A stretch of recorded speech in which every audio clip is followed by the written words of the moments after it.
ఒకానొకప్పుడు ఒక గురుకులంలో కొంతమంది విద్యార్థులు కూర్చొని చదువు అభ్యసిస్తున్నారు. గురువుగారు విద్యార్థులందరికీ అర్థమయ్యేలా వివరించి చదివిస్తున్నారు.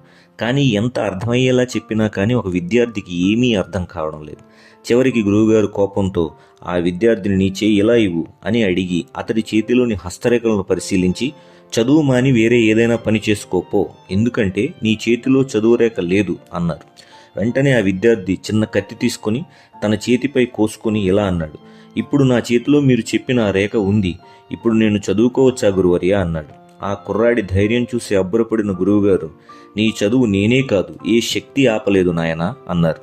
ఆ విద్యార్థి మరెవరో కాదు, గొప్ప మహర్షి పనిని. ఈయన సంస్కృత వ్యాకరణంపై చాలా పుస్తకాలు రాశారు.